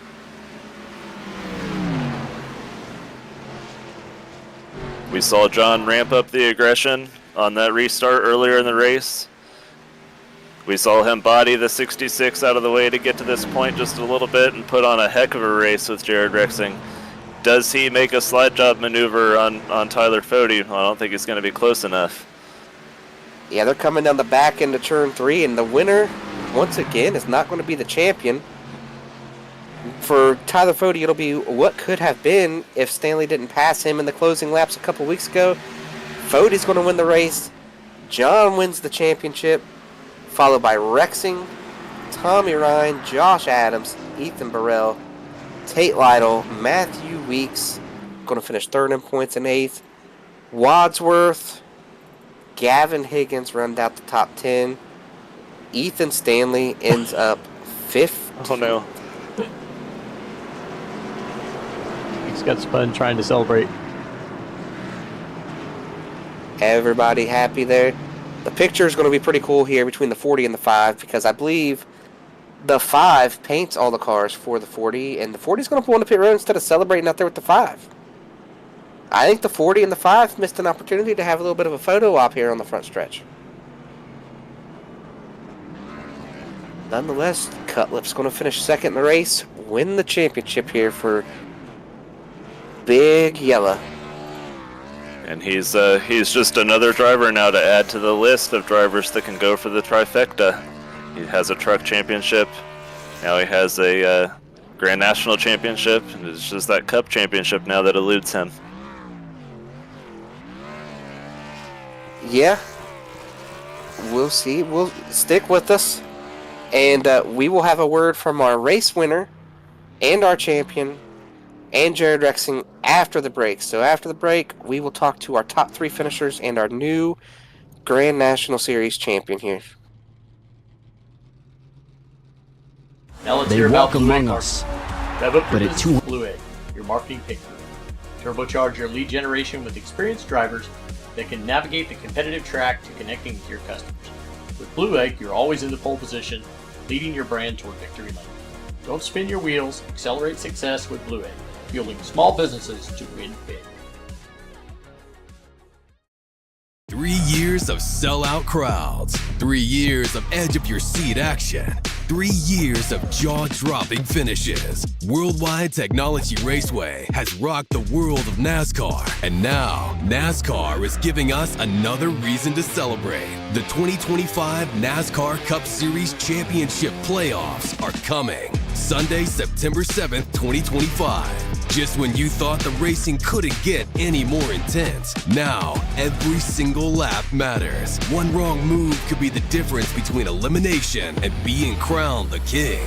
The Enjoy Illinois 300, the Confluence Music Festival, the NASCAR Cup Series Playoffs, and for the first time in 15 years, the NASCAR Xfinity Series on Saturday, September 6th. Don't be on the outside looking in. See history being made in your own backyard. Go to www.raceway.com for the hottest ticket of the year. Since 2010, race fans have had one burning question. When will the Xfinity Series return to Worldwide Technology Raceway? You asked, NASCAR delivered. On Saturday, September 6, 2025, the magic is back. The track that launched the legendary careers of Harvick, Busch, Keselowski, Edwards, and Earnhardt Jr. is now ready to write that next chapter. We're going to introduce you to a new crop of future champions and Hall of Famers. And in the process, we'll create more of the greatest moments in racing history. NASCAR Weekend 2025. 3 years of sellout crowds. 3 years of edge-of-your-seat action. 3 years of jaw-dropping finishes. Worldwide Technology Raceway has rocked the world of NASCAR. And now, NASCAR is giving us another reason to celebrate. The 2025 NASCAR Cup Series Championship Playoffs are coming. Sunday, September 7th, 2025. Just when you thought the racing couldn't get any more intense, now every single lap matters. One wrong move could be the difference between elimination and being crowned the king. The Enjoy Illinois 300, the Confluence Music Festival, the NASCAR Cup Series Playoffs, and for the first time in 15 years, the NASCAR Xfinity Series on Saturday, September 6th. Don't be on the outside looking in. See history being made in your own backyard. Go to www.raceway.com for the hottest ticket of the year. And welcome back to the Elite Racing Network, where we have just crowned new champion Jon Cutlip out here with race winner Tyler Fody. But first, we're going to talk to the guy who finished third in the race, second in the playoffs. Jared, talk to us about your night and what more you needed to be able to pass that 5 car to win the title. Yeah, that was a real good night. First off, I think we were leading that championship battle for the majority of the night and just slipped away at the end there. Johnny, I knew if it came to a long run, John or Weeks were gonna give me a run for my money, and Weeks had some trouble with some of those guys back there, but John, man, he just snuck around my outside. It caught me off guard. He was a couple car lengths back and drove it in and made it stick. So, if I could have saw that coming, I would have protected the outside a little more and never let him get by me. But hats off to him. Congrats to him for the championship, and all in all, happy to come away second. Well, you mentioned that he snuck around your outside. Well, I think you snuck up on this group this season. You returned here to the stock car side after you'd spent some time in the open wheel, and you returned far better than I think anybody remembered. You returned a more polished off driver. You had a great season. Even Gerald, you boosted up that whole team. All of a sudden, Gerald was battling for wins again, and we saw him up here tonight. Of course, he had that vicious wreck there on the front stretch. Hopefully, Gerald's okay. I'm sure if not, we'll hear about it later. But talk to us about what your goal is moving the next season now. You kind of smashed back on the scene. You're not going to sneak up on anybody next season. Yeah, it felt good to be relevant again. It's relevant again. It's been a while, so I'll be doing this again next season. I'll get back into IndyCar after taking a couple seasons off and try out a little bit in the 2003 Cup Series. But yeah, it felt good to get a couple wins, one on fuel saving, one just on downright speed, and to come away second feels really, really good. Last season didn't go the way we planned. We made the playoffs, but that's where it ended. So, I think it was a real good season, and being teammates with Gerald and Joe was great. And Gerald, even after, happy to say he did survive that car crash, and he was coaching me the whole last bit of that race, trying to get me around Johnny. But it was just a good season, and happy to come away second. Yeah, I mean, you came away second, but who knows? Maybe you'd have won the thing if you didn't have to carry Gerald all season. Yeah, we'll have to think about that. And when Gerald hears this, just know, Gerald, we love you. We're going to give you a hard time, and we miss your voice here on the Elite Racing Network. Waves out here. Gerald was, in my opinion, one of the best out here. So maybe we'll try to get him back out here next season. But Jared, you were back on the scene. You won. You won what? Twice this year? Yeah, that's right. So you got to double that next year, right? You got to go and win 4 of them next year. Hey, that'd be good. One place better in the championship would take the cake, though. So you'd just rather have that? You wouldn't want to win the 4 more times? If I get no wins in the championship, that's good for me. I'm Matt crafting it. Well, I think in Elite, you're going to have to win at some point. You're going to have to win to make the playoff, to make the 4 anyway. That second to last round is pretty tough. I believe that's where you won your second race, correct? And got into this Champ 4, was able to jump some guys and eliminated Tyler Fody. Real tough group. To be able to get in the championship 4 ahead of guys like Fody. I know Tate missed some, but he's real good, and to get ahead of Ethan Burrell, some of those guys, it's just it was crazy to even get into the Final Four and to run second. I just can't stress enough how happy I am with how it played out. Yeah, and we'll let you jump out of here. We'll just one more quick thing here. Why don't you shout out who helps get you to the racetrack week in, week out? Yeah, shout out to Aggressive Eagle. Like I said, Gerald. Gerald's going to be back in the playoffs next season, I think. So we'll keep being aggressive out there on the track, getting exciting restarts for you guys up in the booth. And as always, shout out to my lovely wife for rooting for me and watching me do this. And shout out to you guys for putting on a good broadcast. All right, Jared. Thanks for coming up here, giving us a word. Can't wait to see you back on the racetrack here at the end of July, the start of August. Whenever that may be, we're back on the racetrack again in Daytona, but our off season here is not very long, so we can't wait to see what you got in store for us next season. Thanks, guys. I'll see you.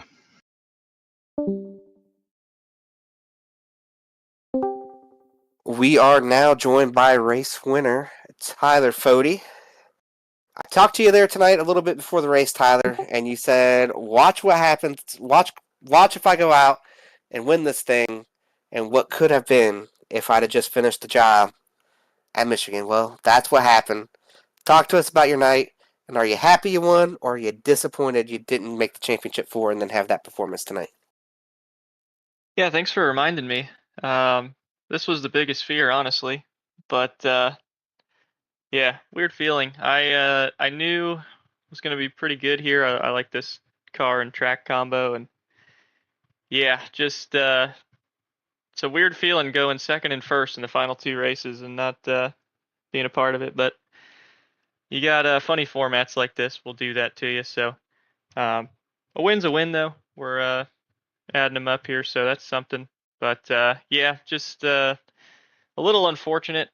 Looking back on it, I don't think I would have raced Stanley any different at Michigan, being a teammate and all. So unfortunate circumstances with him tonight, kind of getting shuffled back. But glad I was able to at least bring it home there and end the season on a high. Yeah, and talk to us about your season overall. You mentioned, you finished as a second first and still didn't make it. And that just, you mentioned the format, but that just puts it on how hard this format is to get it done. When you have three winners that get into the Champ Four, only one guy can make it on points. And you, even with the season you had, the round you had, you didn't get the win in that round. And that ultimately is what took it away from you. So to speak to the season and speak to how hard it is to make this Champ Four, because we just had that conversation with Jared. You almost have to win in that last round to be able to race for a championship in this race. Yeah, to be fair, this season, this playoffs, I would say was, it's never really happened like that before. In all the seasons I've done, normally, you get to that final round and the guys winning are more or less the guys that are already in the top 5 or 6 in points. But this is probably the first time ever I've seen a final round, the previous round, where it was, I want to say all 3 of the guys, if not at least 2 of the guys, were below the cut and won and got in. So that's what made it, really tight. But that normally doesn't happen. And, hindsight is 20/20, obviously. But yeah, I mean, that's what it's here for, and that's the product you get. But I don't know. The season was about as I expected. Got a couple wins. Yeah, just came up one short, I guess, tonight with the not being eligible for the title. But John's a good dude, so it's cool to see him get one. I think this was his first, so cool seeing that. Well, and I'm going to ask you one more question here then about the format. You mentioned that this hasn't happened before, where it's all these guys winning under the cut line. Do you think this is going to be the new norm, or do you think this season was the outlier? Tough to say. The competition always seems to get a little better every season, so I think it's more of a product of that, where we're used to seeing maybe 3, 4, maybe a 5th guy winning. Now I could see 5 to 8 guys winning. So I mean, this could be a little more common going forward, where you got guys that, even if they're below the cut, are well capable of winning. So I don't know. It'll definitely make it more exciting going forward. So we'll see. And I just want people are out there thinking right now, correct? Like I am getting some information fed to me right now. The same thing happened in the truck series as well, where guys won under the cut line, and only one guy made it on points into that championship battle last night. So maybe that's the new norm across the board here in Elite that we're swinging towards, is where if you're going to make this Champ 4, you either better be the guy that scores the most points overall in the playoffs, or you better be the guy that wins the race there in that second to last round. Yeah, I think that's just a testament to the league and everyone kind of getting better progressively. And yeah, I think that may start to be the norm going forward. We'll see. Well, before we let you jump out of here, you did take home some hardware tonight. We'll give you a second here, the last race of the season before our big long off season here, that we won't be back on the racetrack till the last weekend of July, first weekend of August. Not sure when it exactly all the dates line up, but who helps get you to the racetrack and get it done for you guys week in, week out? Yeah, first just a shout out to the Lake Norman guys for all season long, just just being who they are, being good drivers, good teammates, fun to race with, hang out with. So shout out to all those guys. We picked up a good amount of wins overall as a team throughout the season, so that's always fun. And then shout out to Jon Cutlip. He's with JD Designs, my sponsor, and also paints our whole team, our cars, and most of the league, honestly. So he's a real good dude, talented on the track and also off the track with the paint schemes. So like I said, real happy to see him get it done tonight. Very deserving, had a good season. So shout out to him, and shout out to you guys here for putting on the broadcasts all season long with the productions and the cameras and the commentary. So it'll be a fun one to watch back, and we'll be back next season. Well, all right, Tyler, before we let you jump out of here, I always try to give you a hard time in the off season. Anybody you can announce coming to the team just yet here for next season? No. Not yet? No drama for you to talk about. Oh, there is. I could have brought it up, but I'm just letting you, I don't want to take your thunder or anything. No. Well, all right, Tyler, we'll see you next season, and can't wait to see what the off season has in store for Lake Norman. Appreciate it. All right, Jake, I think you're standing down there with the champion. Yeah, Jonathan Cutlip has patiently waited inside the race car while we get through those other interviews. Sitting here at the championship stage. Jonathan, come on out, celebrate your championship. Thank you. It gave me plenty of time to get some water. It was much needed. Yeah, has it sunk in yet? There's been a lot of talk this week about drivers eligible to go and run the three-peat, winning all three championships in Elite. Now you're one step closer to being one of those guys. How good's it feel? It feels great to finally get this one crossed off on our list. We had such a strong season, and it was a battle of attrition tonight, and luckily we were able to survive it and come out on top. Yeah, we saw you and your teammate Matthew. You ran basically third and fourth in the championship fight for most of the first half of the race. Just go ahead and talk to us about the front half of the race, and if there was any feelings of, maybe we won't get it done tonight, and then when it all flipped and you felt like you had it won. Yeah, first half of the race, just to be honest, that was pretty bad. It was just trying to manage tires and just manage the race, and everyone was just going 100%, no saving, and unfortunately a few cautions were getting called because of it, but yeah, luckily the last half of the race cleaned up just a bit. The aggression was still kind of there, but we were on the right side of things, luckily. But yeah, it was really bizarre how aggressive everyone was just racing around the mid-pack. Yeah, speaking of the aggression, we saw it a couple times on your onboard. There was one restart. You got a little aggressive, and I believe it was the 46 pushed him out of the way. And then maybe a little bit of contact going around Tommy Ryan. And it was all necessary to ultimately end up in this spot. But go ahead and talk about that race with Jared Rexing that ultimately ended up in a championship. You guys put on one heck of a battle there. Yeah, Jared's super tough. He says he doesn't like to save tires, but he is really quick, even if he doesn't save tires. So I was getting nervous.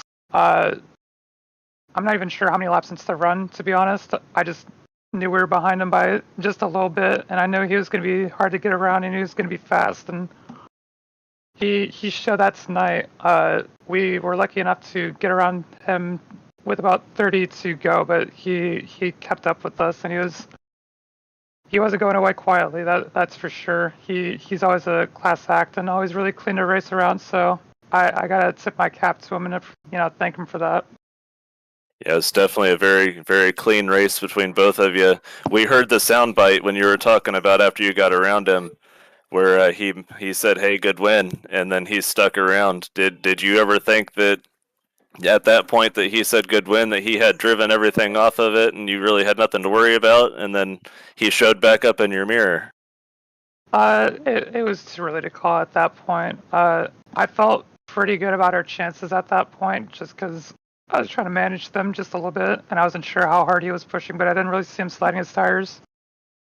And he's shown like tracks like Kentucky or Auto Club or Texas where he's shown up and had a lot of speed, but yeah, I was just trying to do my best and keep my tires under me just to save just a little bit, just to try to either hold him off or try to go up and get the win tonight.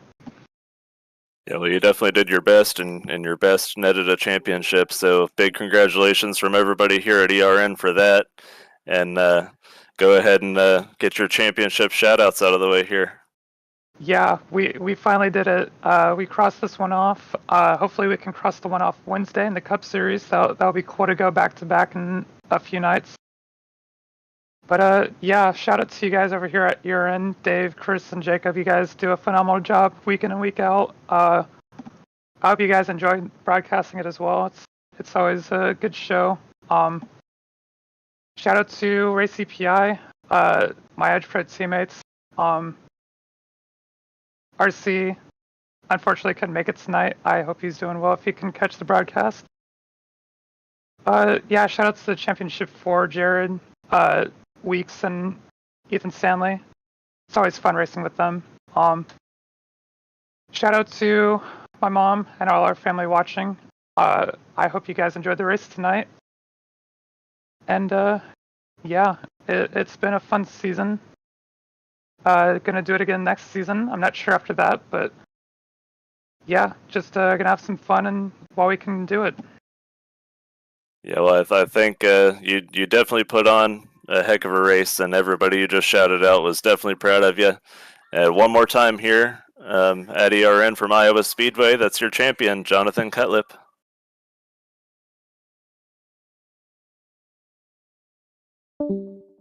Well, guys, we've seen a race winner, we've seen a champion, we've seen John get that job done here tonight, and we've came to a close on another season. It feels like it flew by. It feels like just yesterday we were in Daytona starting this whole thing up, and now the season's over, and I mean, we've got at least 6 weeks before we get to do this again. I can't thank you guys enough for coming out each and every week. Jake and Dave. Of course, this doesn't happen without Dave. For those of you that don't know, Dave is the producer. So none of this happens without Dave. And not only does he produce tonight, he's basically the head honcho at ERN. He lays the law, keeps us in line, lays out a great schedule, keeps everything like very orderly over here. So none of this happens without Dave. These broadcasts go off without a hitch for the most part. And so thanks to you, Dave. Thanks to you, Jake. I know Jake's not going to be back with us. You'll have to be getting replaced. Maybe we'll have like a little Survivor type thing to see who wants to be in the booth with me for next season. Have a little competition. I know there's a long line of guys wanting to get into this booth to enjoy my company. Shout out to all the sponsors at Elite. Chad for all he does, for everything he puts on. Of course, tonight it was the DesignPing 175, but Blue Egg Marketing, let me bring up the sponsor reads here. Worldwide Technology Raceway, got their playoff race coming up. And, of course, Mark. Mark's going to be taking a lot of pictures. Make sure you go and check him out on X. He's uploaded this whole new thing. You can go and search any driver that's competed in NASCAR in, like, the last 40 years, and you'll be able to see all the pictures that Mark has taken of that driver. He's really done a great job putting that catalog up for everybody to see. It's free. Don't have to pay nothing to use it, so kudos to him. And I would imagine Mark will be at the finals. So you'll see him taking pictures at the NBA Finals, where I believe it's the Oklahoma City Thunder and the Indiana Pacers. And you'll see him at NHRA events. You'll see him at NASCAR event. I mean, if you go and follow Mark, no telling what he's going to be taking pictures of. So that'll do it for us here until, I guess, July. The end of July, the start of August, we'll be back here for Monday nights. But coming up here, we've got an ARCA race tomorrow night. We're going to crown a Cup champion on... Do we crown an ARCA champion tomorrow, guys? No, we're mid-season with ARCA. Okay. And we got a Cup champion that's going to get crowned on Wednesday night. Thursday night, we're going to crown an IndyCar champion. And I believe on the 15th, I believe is the date. 14th. Dave, correct? 14th. I was close. It might be the 15th, too. Yeah, it's either going to be 12 hours or 24 hours. You'll have to tune in and find out. It'll be a surprise. Maybe we'll do like a little random draw like they used to do in the All-Star race, where they'll invert the field either 8, 10, or 12. We'll show up, and it'll be decided, 12 or 24. But it's going to be Le Mans and the Elite Sports Car Series. The next event in that is coming up. So make sure you tune into that. Tune into all the action you're going to see this week here on the Elite Racing Network. As for this cast of characters, we won't be back in the same way next season. So you'll have to tune in there and find out in Daytona who is here with me. I'll be back. I think Dave's going to be back. Yes. Who's the third? Let us know who you think it's going to be on Twitter, and we'll follow it all off season. But we will be back with you in Daytona. Thanks for tuning in to this season here of the Elite Racing Network and the Mark Rebilas Photography Series.